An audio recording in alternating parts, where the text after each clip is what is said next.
students from the departments of kinesiology and health, chemistry and biochemistry, mechanical engineering, psychology, and political science and history. So we have 10 finalists who will be competing tonight with 3-minute talks and only one slide. Just to let you know, we are recording tonight, but you're free to use the chat function. But also remember that we are using the chat function to let our students know about time. So to give you a little bit of overview, this 3-minute thesis competition is an opportunity for students to present their research in a concise way. They have 3 minutes, hence the title, and only one slide. They can't use any animations or any types of props. And tonight, they're figuring that out all online. So normally we do this face-to-face. So we're really glad that you're tuning in and you're checking this out. The students are competing for first place. They'll get $500. Or second place, that'll be $300. And third place is $200 in professional development funds. And you're here, if you're tuning in and not one of the judges, you get to vote at the end. We'll give you a QR code to then vote for our People's Choice. And our students will then, our People's Choice winner will be announced tonight, and they will also get $500. So you get to have a part of this. We have 5 judges joining us tonight. So let me give you a little bit of an introduction. So we have joining us, our first judge is Barnali Gupta. She is a professor of economics and the associate dean for curriculum in the Farmer School of Business. She received her PhD in economics from the University of Florida in 1990. Her research examines strategic behavior in imperfectly competitive markets with a focus on firm location and choice in spatial models. Our second judge is Sean Kelly. He's the director of the Talent Pipeline Initiative, a collaborative effort between the United Way of Greater Cincinnati and the Tech Prep of Southwest Ohio and the University of Cincinnati. He's also on the leadership team of the Greater Cincinnati STEM Collaborative. Our next judge you might remember from last year. He was our People's Choice winner at last year's 3MT competition. We have Lassif. He is currently a 5th-year PhD student in Scott Hartley's research group in the Department of Chemistry and Biochemistry. His dissertation project is on temporary systems driven by chemical fuels. Our next judge is Dr. Vika Bell Robinson. She's the Director of Residence Life at Miami. She's a student affairs professional in housing and residence life focused on strategic planning, human resource management, crisis management, and social justice. Our final judge is Christine Habib. She is a frequent judge for us at the Graduate Research Forum, which occurs every November. She's also previously the Senior Account Manager at Battelle & Battelle in Dayton, Ohio. Currently, she's working for a firm working on the taxes. So we have 5 judges. Each of them will view the students and watch their presentations as they go along. Then we will have a little bit, while the students are done, I will give a little bit of time for the judges to complete their scoring and tell you a little bit about the next person and some other things we have going on in the graduate school. So I didn't introduce myself. I'm Dr. Rosemary Ward. I am the Interim Associate Provost and Dean of the Graduate School. And once again, thank you for being here tonight. So to start us off, we have our first presenter. We have Nethmi Davalis, and she's from Chemistry and Biochemistry. She's in Dominic Konkolowitz's lab, and she's studying polymers. So Nethmi is going to unmute herself and have her video displayed. And as soon as she talks, she'll pop up at the top and you'll see her slide. And when she starts, we'll start timing her. So again, remember to make sure you're muted if you're not one of our presenters. And welcome, Nethmi.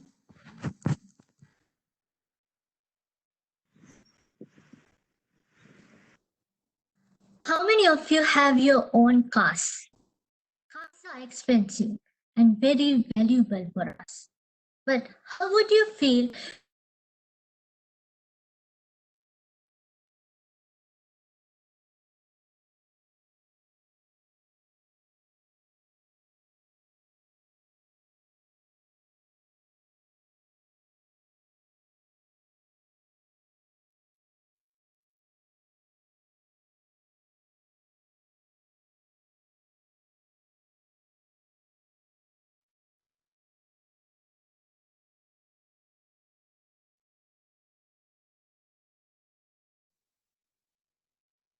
All right, Nethmi, I think we lost your connection. We're going to let you start over again. So let us know when you're back on.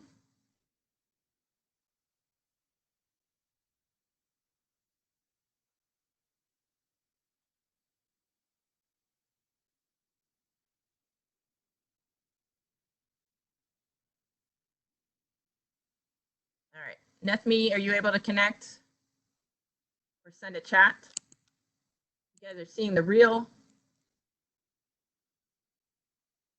difficulties of having 110 people all on one service.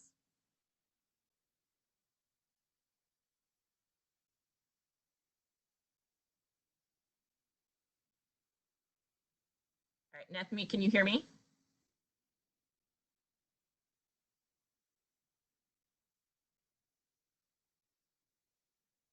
I think we lost her again.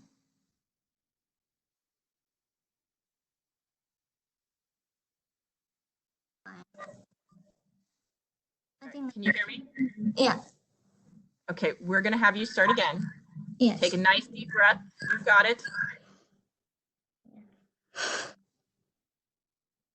And when you're ready, Yeah, sure. get started. How many of you have your own cars? Cars are expensive and very valuable for us. But how would you feel if you found out scratches on your car? And have you ever dropped your phone and had broken screen on it? These are very common accidents that can happen to anyone out there. Personally, I don't even like to think about these things as well as you because it takes a lot of time and money to fix these. Won't it be awesome if your phone or your car can heal by themselves? Well, in my research, I am making self-healing polymers. Let's see how does this self-healing polymers can make your life easier. Polymers are very large molecules with many small subunits. Pretty much everything we use in day-to-day lives can be categorized as polymers.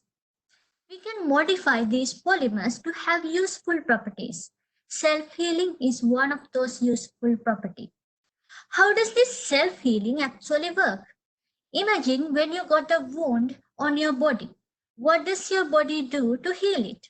So your body can produce lots of tissues to heal the wound surface. Polymers can do the same thing. So when I'm making the polymer, I incorporate a special molecule within the polymer chain. This molecule can be activated by an external stimuli like heat or light and start the healing process. But what kind of activation is this? Suppose you find any kind of a damage or scratched surface and you apply heat or light. Then this molecule start to move from one end to the other end of the damaged surface. And while they are moving, they can form new bonds or new connections to heal the surface. Now, you might have several questions on your mind. Is this even possible to do at home? Because it sounds like so scientific. If it is possible, how can I find this light or heat source? Well, I can answer all of your questions using simple example. Just imagine, what if the paint of your car is made out of a self-healing polymer? Then, even if you notice any kind of a damage or scratch, you don't have to panic or you don't have to worry about any expensive repairs.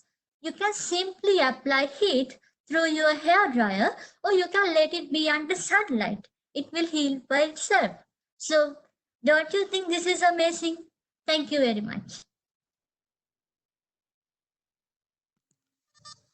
Thank you, Nethmi. Thank you. Great recovery from that. I appreciate that. It was good. So that was our first presenter. And as you know, our judges will now spend some time and score her presentation. But to let you know some things that are going on in the graduate school, what you'll see in some of our presenters is they've actually done this before. They've done not just a 3-minute thesis, but they participate in a program in the graduate school we have called Red Hawk Talks.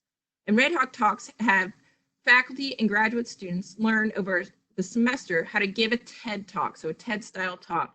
And at the end, they get a video. So if you check out the graduate school's YouTube site, you can see some examples of the TED Talks that were given, or the Red Hawk Talks that were given last fall. And some of our presenters were part of them. So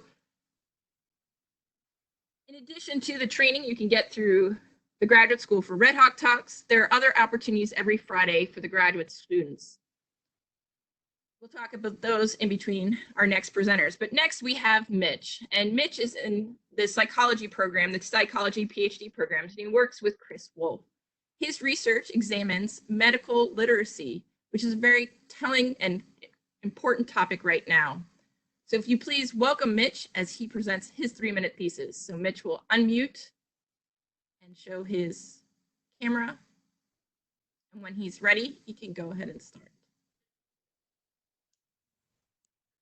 Many of us have been affected or indirectly by cancer. It is the second leading cause of death in the United States. But even though it is so prevalent, there's still some is often communicated at a level above what everyday people can understand. And this is true of what you find on the internet as well. The internet is thought of as this arena where conflicting medical information is fighting for our attention. Relay various treatments about cancer that differ in credibility and writing style. Some are good scientifically supported treatments, but perhaps written slightly naively. And this is symbolized by SIMBA here. And we get this from sources like the National Cancer Institute website. Some are bad, but perhaps written very persuasively. And this is symbolized by SCAR here. Poor sources of information will often convey alternative and unproven treatments for cancer, such as fasting and juice cleanses. And the hypothesis for my research is that this information spreads more effectively when it's communicated well, by emphasizing the essential information over the details that might confuse people. Using a text analysis formula developed by my lab, we can automatically assess a written text for how much it emphasizes this essential information. My latest experiment looked at how people communicated cancer information and misinformation that they read through a telephone game. The telephone game illustrates the basic idea that as information gets communicated from one person to another, that information gets distorted. So we had people read and relay 4 texts about cancer treatments that varied by credibility as measured by our formula. We found that people's communications with each other retain the same linguistic property as the original text. So if I write a cancer text in a cohesive and meaningful way, then people will talk about it in a cohesive and meaningful way, regardless of credibility. The good news is that we found that people credible cancer texts more overall statements from that text than the non-credible cancer text.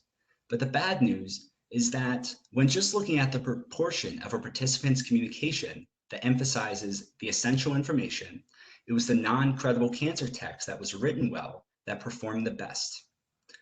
So these results suggest that when cancer misinformation emphasizes meaning over details, then people will communicate more meaning and fewer details. And this is important because when we make medical decisions, we do it based on meaningful ideas that we can remember rather than the recall of precise details and facts. So this could provide medical communicators with some important insights into how to both combat medical misinformation and improve their unwritten text to the general public. Thank you. Thank you, Mitch. Thank you for that. Our next round, we have Roshan coming, Roshan Timsina, who's in kinesiology and health. But again, to let you know, so the judges have a moment to write some notes, some things that are going on at the graduate school.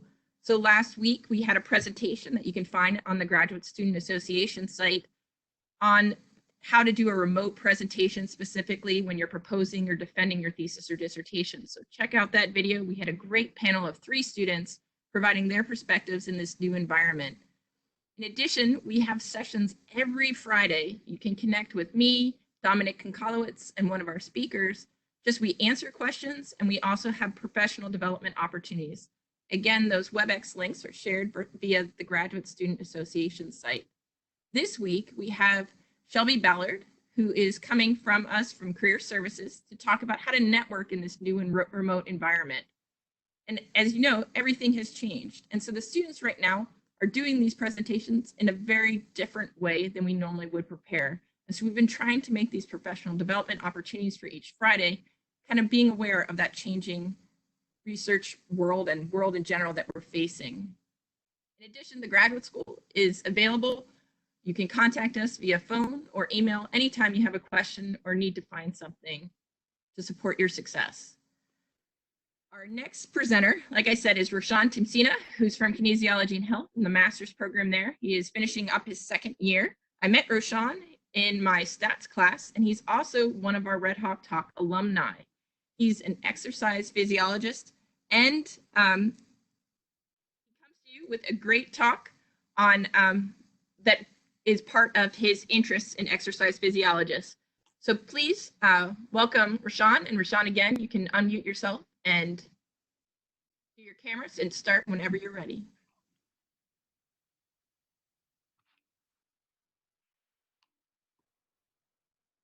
This is a story that happens to millions of people every year. It was 8 in the morning. My uncle and I were talking while he was getting ready for his office. Suddenly, he developed a severe squeezing pain in his chest. He couldn't breathe. He was sweating profusely and felt sick to his stomach. I knew that he was having a heart attack. Without any delay, I called 911. He was taken to the hospital and got the care he needed. The only thing that hit his mind while going to the hospital was his 2-year-old son being fatherless. Cardiovascular disease is a leading cause of death worldwide. It accounts for 24% death in the United States and 31% death worldwide. Can you believe 1 out of 5 people in the United States have some sort of cardiovascular disease? Adverse cardiovascular events like sudden cardiac death, stroke, and heart attack occurs more frequently in the morning hours compared to the afternoon and is closely related to reduced blood vessel function and elevated vasoconstrictors in blood. Blood vessel function simply means the degree to which our blood vessel can widen and narrow so that adequate flow is maintained, whereas vasoconstrictor are blood vessel narrowing biomolecules. Time of a day has a great influence on several aspects of human health, including the blood vessel function and circulating vasoconstrictor levels.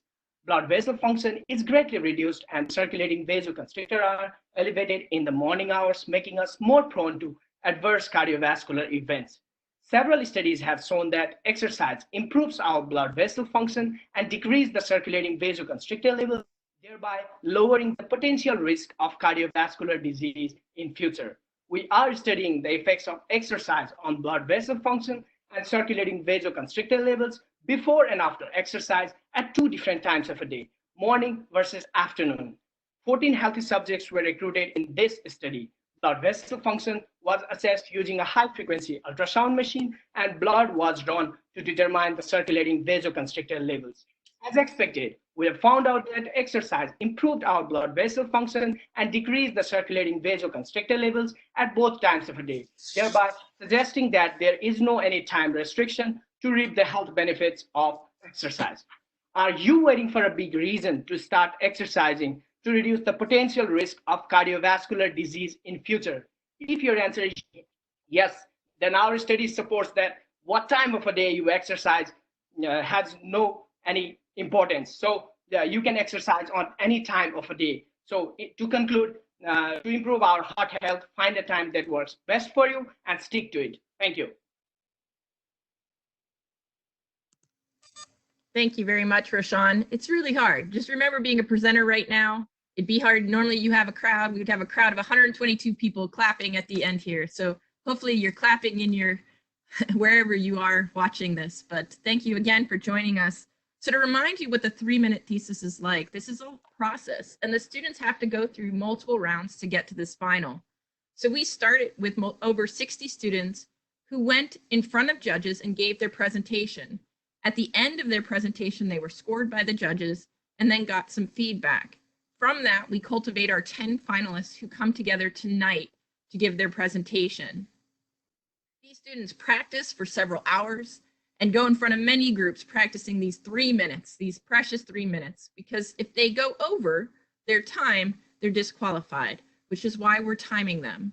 So again, imagine putting together a message in a way that is accessible by other people to non-specialists and tell them what the importance are in your message. Can you do that in 3 minutes? I don't know many faculty that can tell their name in less than 7. So I think this would be pretty hard. So I'm really proud of these students.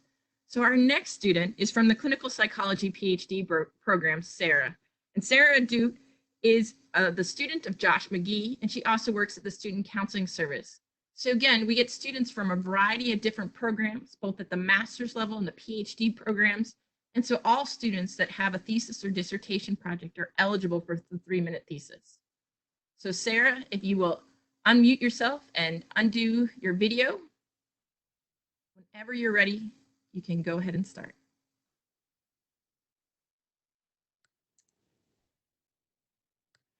Take a deep breath and imagine you're inhaling the rich, roasty aroma of a perfectly brewed cup of your favorite coffee. Imagine feeling the pleasant heat radiate into your hands as you cradle the mug, the anticipation as you raise it to your lips and take that first steamy sip, flavor filling your mouth and satisfaction hitting your system. You don't crave coffee every single time you think about it, but I bet you're craving it a bit more now.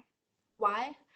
Researchers theorize that it's a matter of how we elaborate on our initial thoughts about a substance that might lead us to go have some or not. And you all just pleasantly elaborated on coffee. Now imagine pre-coronavirus, you saw that perfect cup of coffee from the window of a coffee shop and you had time and money to spare. Ask yourself, would you be at least a little bit tempted to go in and have some? I sure would. But now imagine seeing a barista sneeze into that perfect cup of coffee. I'm guessing suddenly you guys are no longer craving coffee. Big surprise, right? So can you see how different elaboration impacts desire? Now, coffee's one thing, but imagine the implications when more serious and harmful substances are involved, like nicotine. Could elaboration lead to safer outcomes? We wondered whether elaborating on one substance might not only increase desire for that substance, but also decrease desire for other substances in a kind of substitution effect. So we recruited people who regularly use both caffeine and nicotine and assigned them to either one of two substance elaboration conditions, caffeine or nicotine, or one of two control conditions. And we hypothesized that those who elaborated pleasantly on a substance would have more desire for that substance and less desire for the other substance relative to controls. But is that what we found? Well, as we expected, people who elaborated pleasantly on a substance did have more plans to use that substance soon. Additionally, those who elaborated on nicotine had fewer plans to use caffeine soon as expected. But there was also one less expected finding. We found that people who elaborated on taking a vacation, which was one of our control conditions, actually had fewer plans to use caffeine or nicotine. We think it's because it provided a different focus for their sensory imagery, a vacation instead of a substance. So maybe we don't need to just swap one substance for another, maybe we could just daydream about Fiji. These findings hint at some promising implications for a really serious issue. Smoking is the leading cause of preventable death worldwide, and billions of dollars are spent annually on smoking cessation. But thinking's free, and this could be the start to some exciting novel interventions that harness the power of elaboration. And so can you. Next time you're experiencing a craving, just close your eyes. Smell the fresh ocean air, hear the palm trees swaying in the breeze, and don't blame your next Starbucks order on me. Thank you.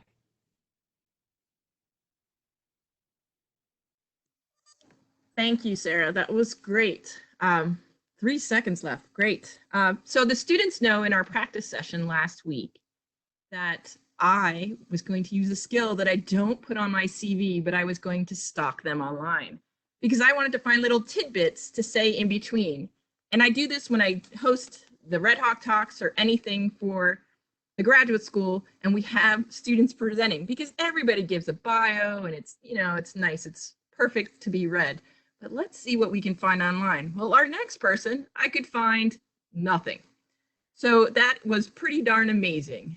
But that being said, I can tell you about other things that are going on at the graduate school. So at the graduate school, we do have a graduation coming up. We have our own graduation in during the May 16th, 17th weekend. So May 17th, that standard weekend for commencement, we have a graduation at 9:30 in the morning on Sunday. So our graduate students, all our master students and our doctoral students will all be graduating together in a remote environment. You'll be able to join via a link and see it live streamed via Facebook. So I hope that you'll join us for graduation and celebrate all the amazing accomplishments of our graduate students this May. But our next presenter from the Master's Program of Kinesiology and Health is Arushi Saruk. And if you, Arushi, if you're ready, you can go ahead and unmute yourself, take a breath, and you can start when you're ready. Hello, everyone. Look at the slide. Focus on the couple on the side for now. Forget about the circle and give your attention to the couple in gray. Imagine that they are your grandparents or your parents or maybe you in the future. 40 summers from now, you are about the age of 60, 70, or 80, depending what your age is right now. And you love sitting in your favorite couch to binge watch TV shows, but getting up from that couch causes you immense pain in your joints. And that joint pain has been persistent for a while now. You decide to go to the doctor to get it checked out. As it turns out, you may be suffering from chronic low-grade inflammation, which is a trademark sign of chronic diseases, including cardiovascular disease and diabetes. It is a persistent, steady inflammation that flows throughout the body due to a rise in certain biomarkers found in blood or tissue.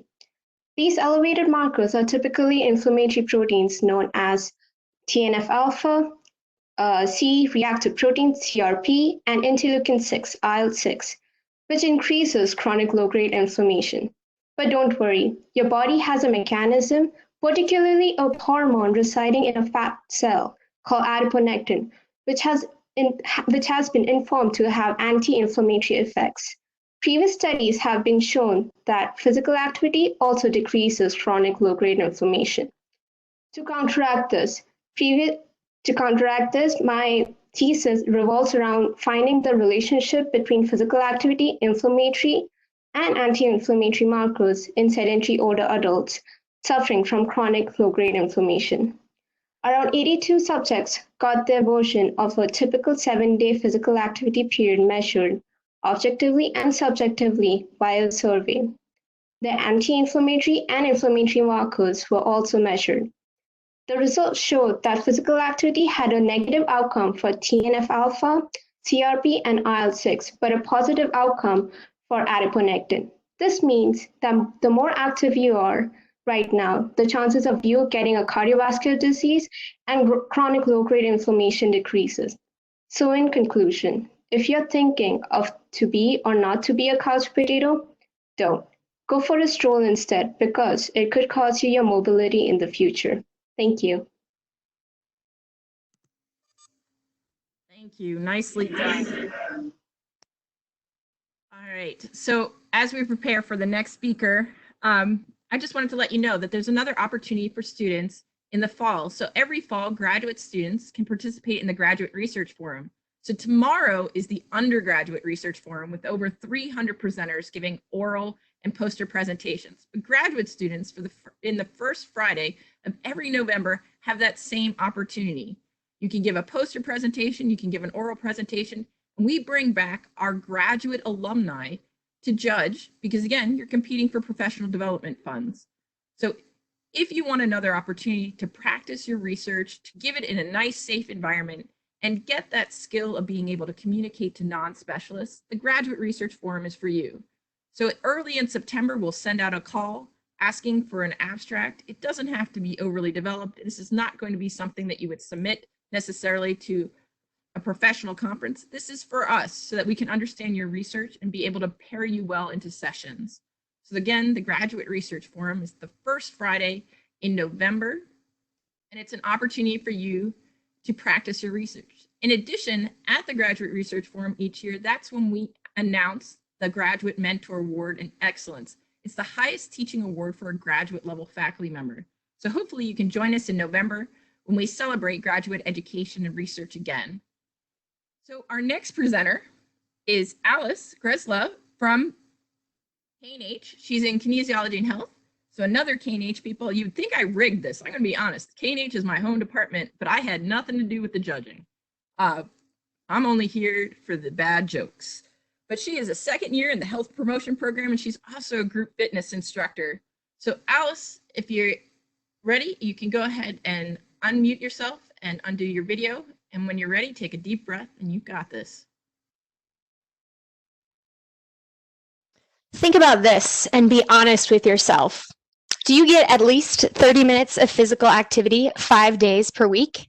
Physical activity is important for everyone's health and well-being, especially for U.S. military personnel, because it is their sole mission to defend our freedoms and rights.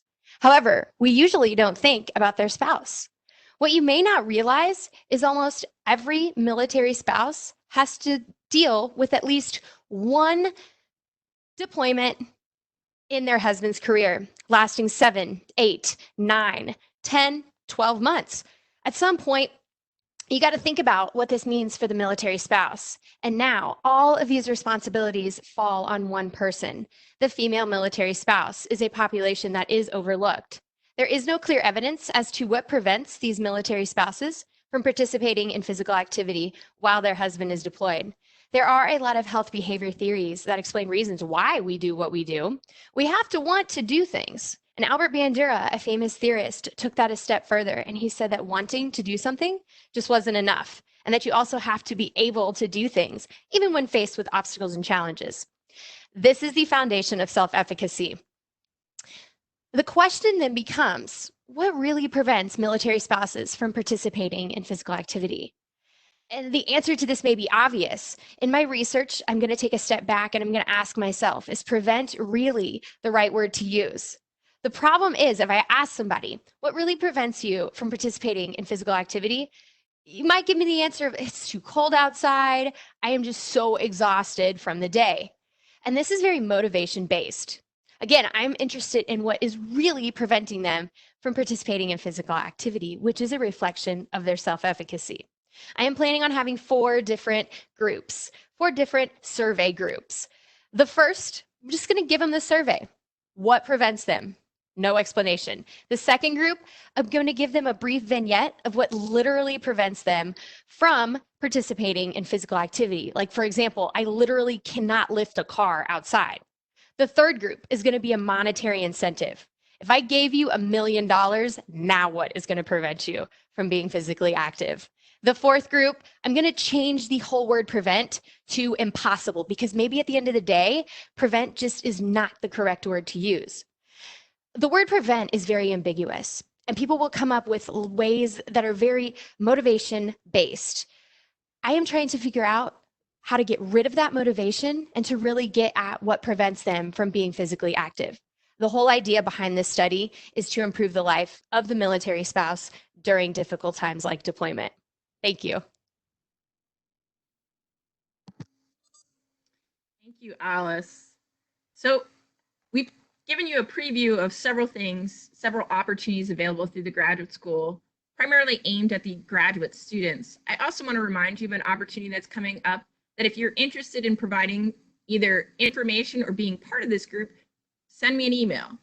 We are putting together groups on the return to campus idea. So the provost has called us to get graduate faculty and graduate students together to discuss what will the process be over the summer and in the fall as we move from this new world of social isolation and we figure out how do we return to campus. And one of those important things to discuss. So if you have any interest in being part of those conversations, either to provide input or actually serve on the committee, feel free to send me an email.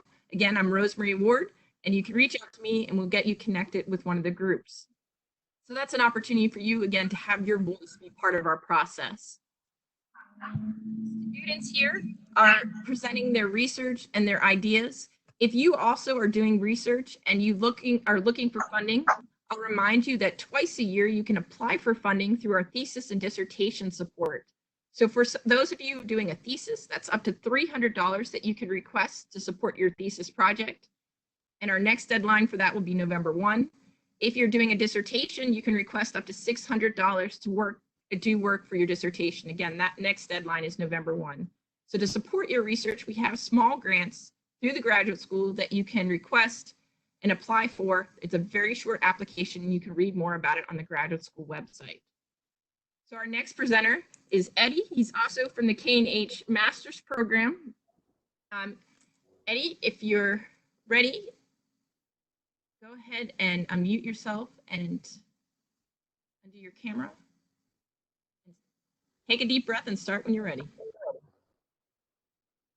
Who doesn't enjoy doing less work than someone and getting the same, if not better, results? Personally, I know I do.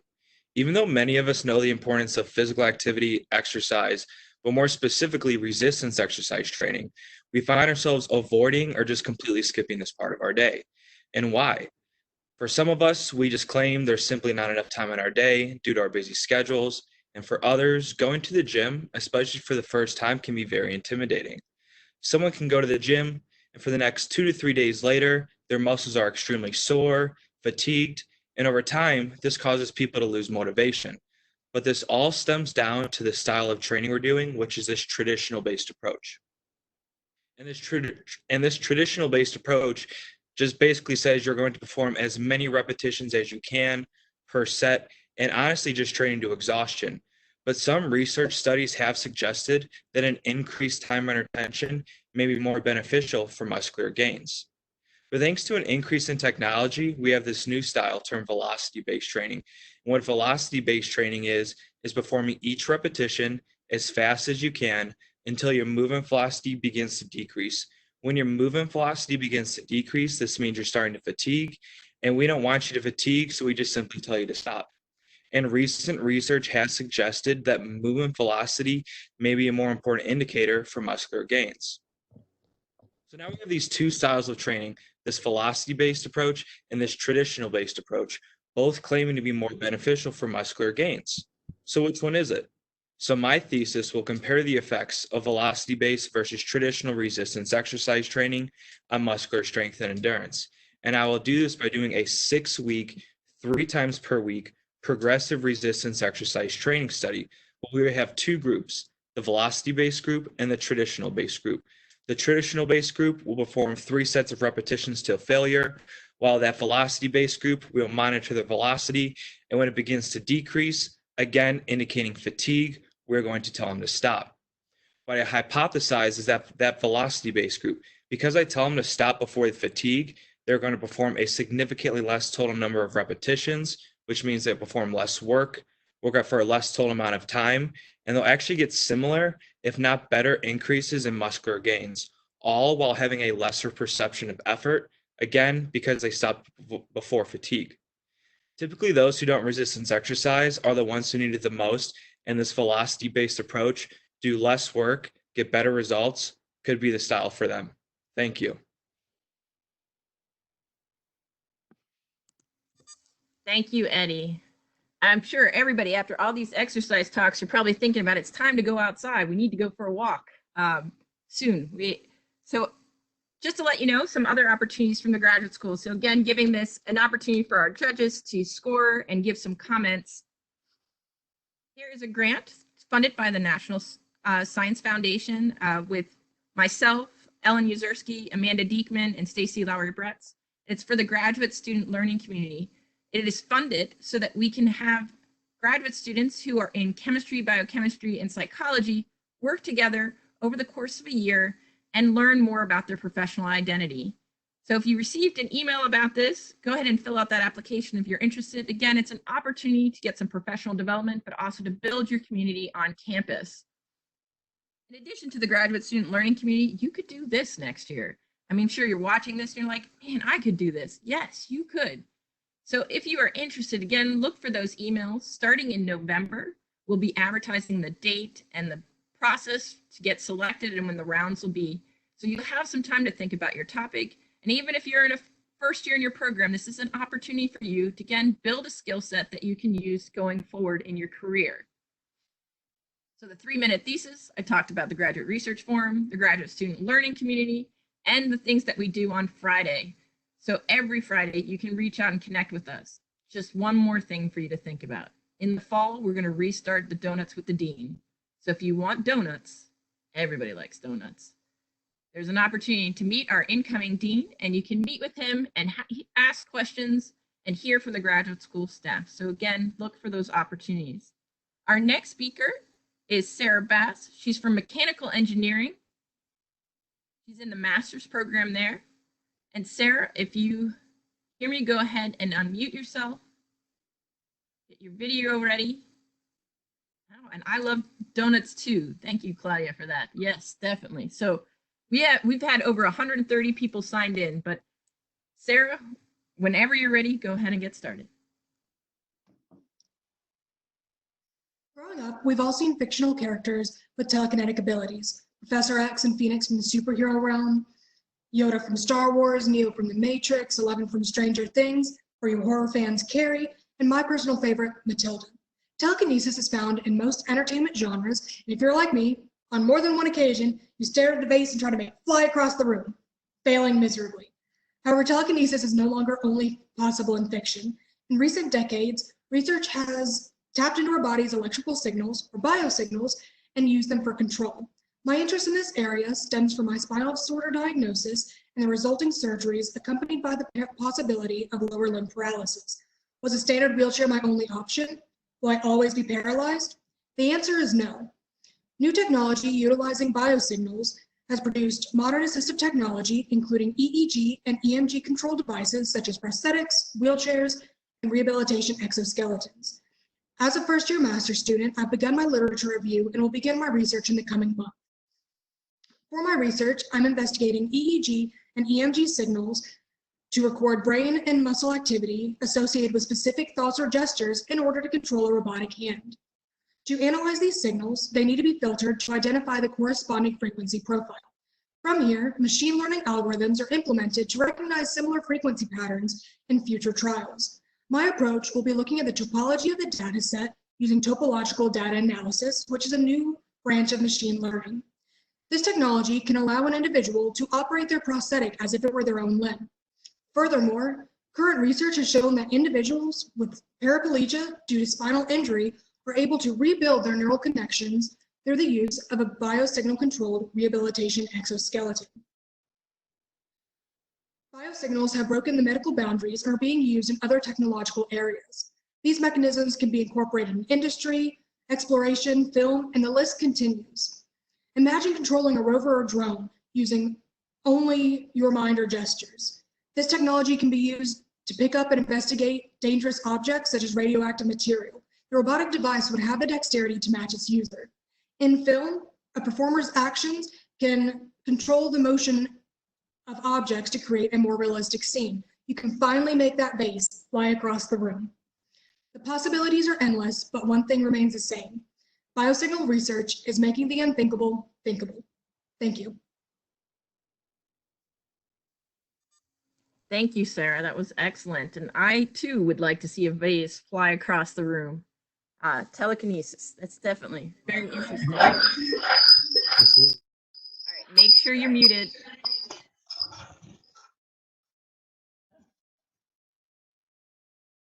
All right.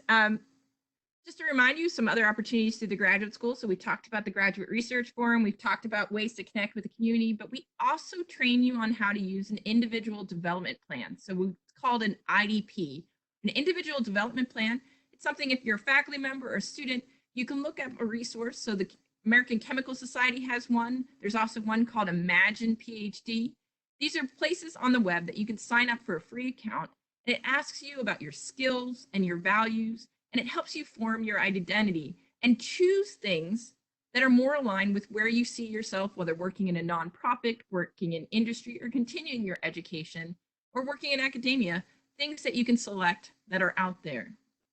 So Imagine PhD is one, but I encourage you to look at the idea of an individual development plan and talk to your advisor about it, or if you're an advisor, work with one of your students and give them that opportunity to reflect on who they are and where they want to go.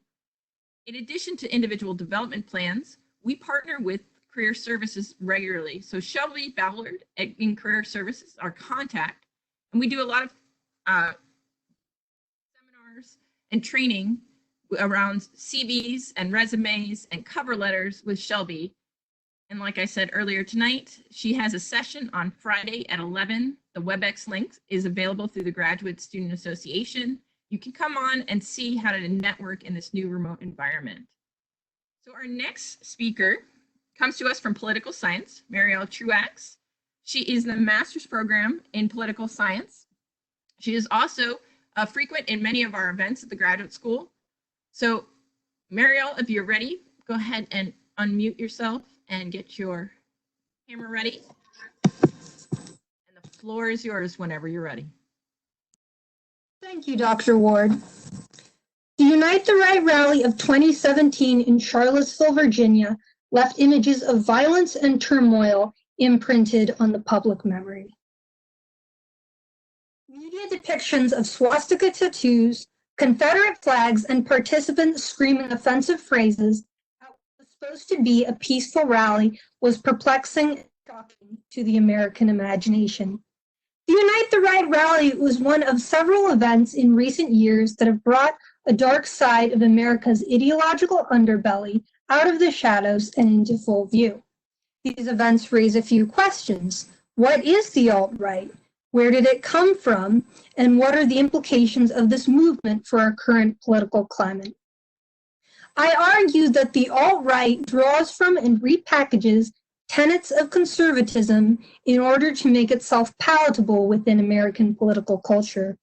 In conducting my research, I traced the development of America's far right, beginning in the early 20th century and tracing the consequences of key movements such as the Ku Klux Klan, the John Birch Society, and paramilitary organizations of the post-Vietnam era.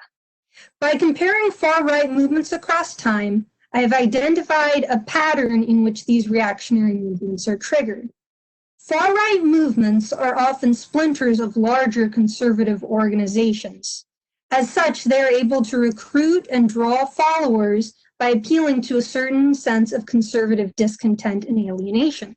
The rise of the alt-right is one of the latest iterations of such a phenomenon.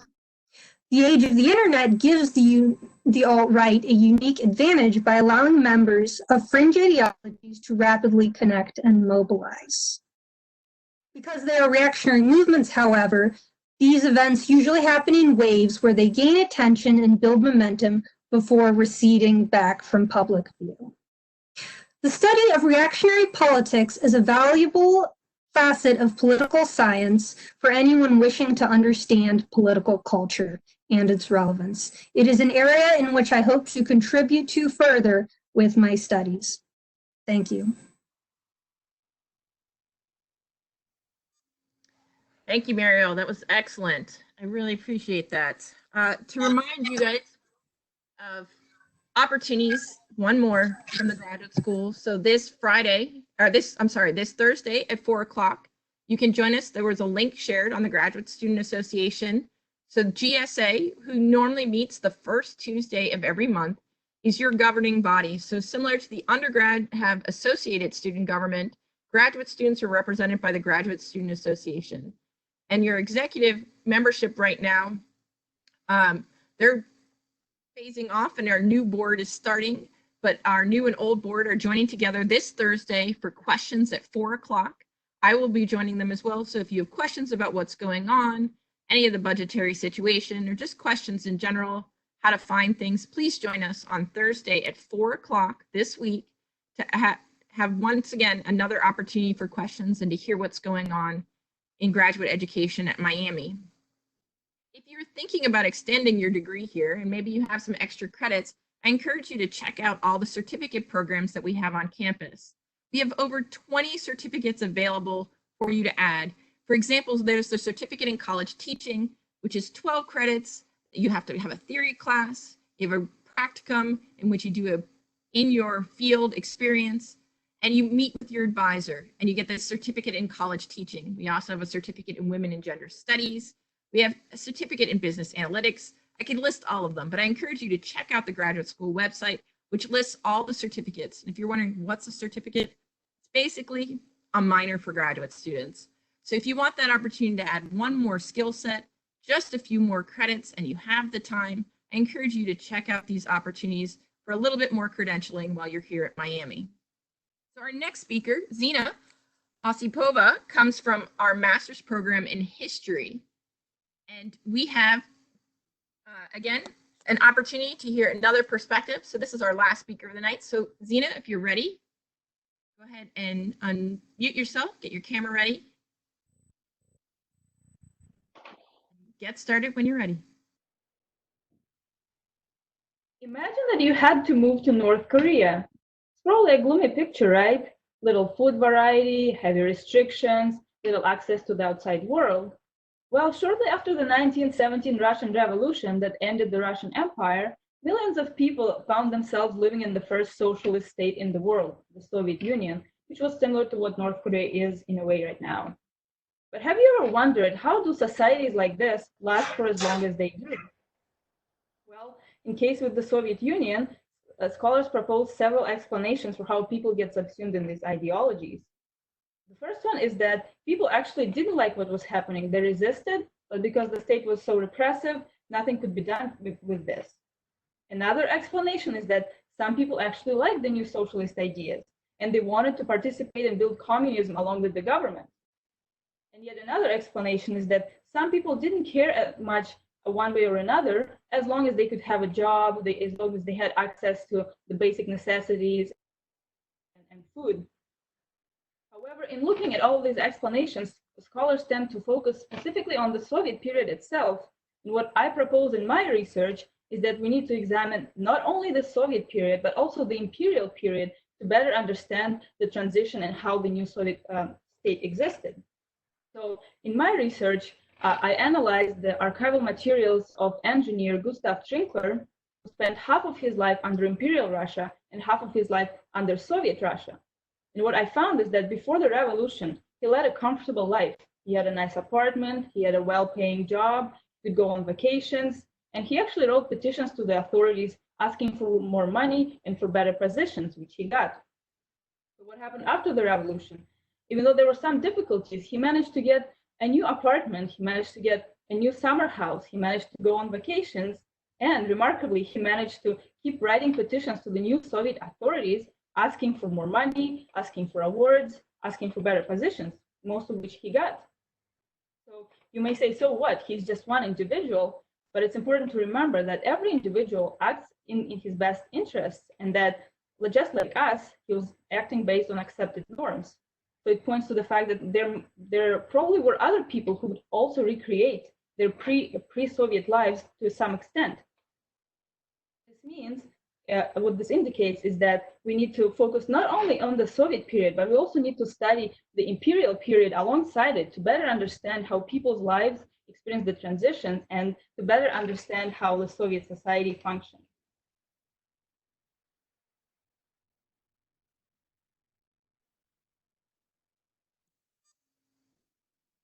Thank you. All right, thank you, Zena.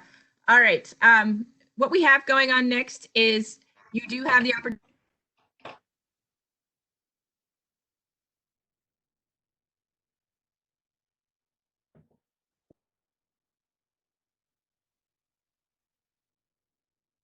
We're going to show you that video. We're going to keep showing this QR code throughout it so that you can vote. But the video lasts about 5 minutes, and we are going to continue to, again, give you this opportunity to vote and just be patient with us. Normally, we would be giving you cake right now, so I apologize. I owe you all cake. But for now, just stick with us until we can announce our winner.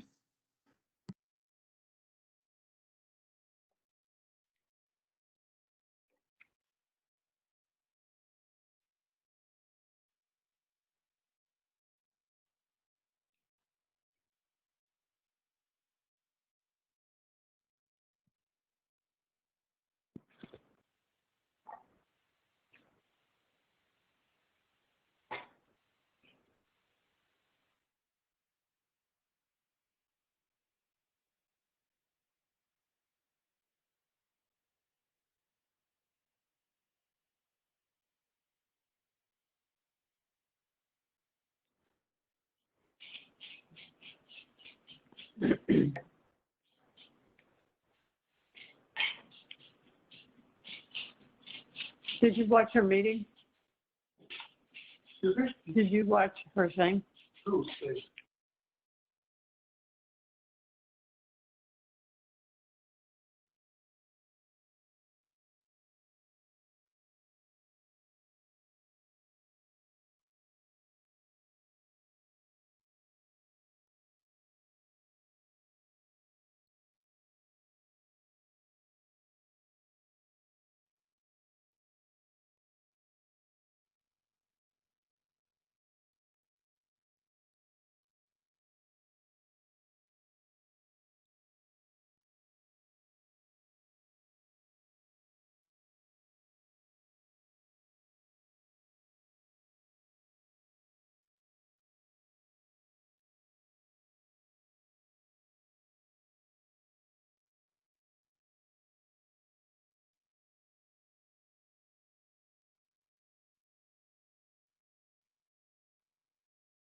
All right, thank you for sticking with us.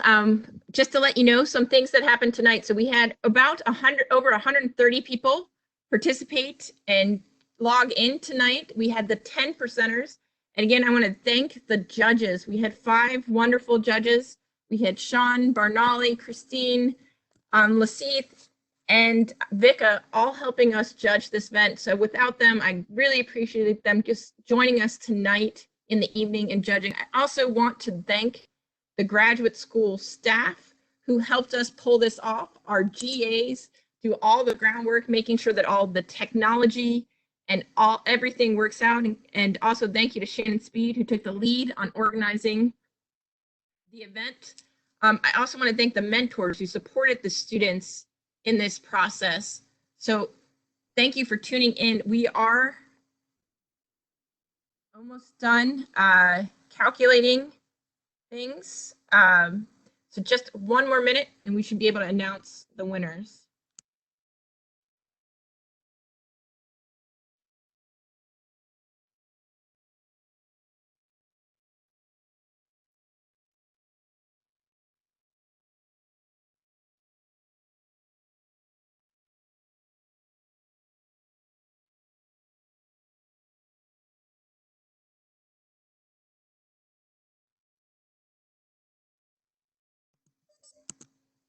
All right, you ready? So we are going to start announcing the winners. In third place from Political Science, the master's program in Political Science, we have Muriel Truax. So congratulations, Muriel, you are our third place winner.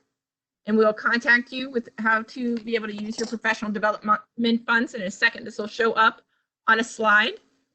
In second place, we have Sarah Bass from Mechanical Engineering, the master's program in Mechanical Engineering. So again, congratulations, Sarah.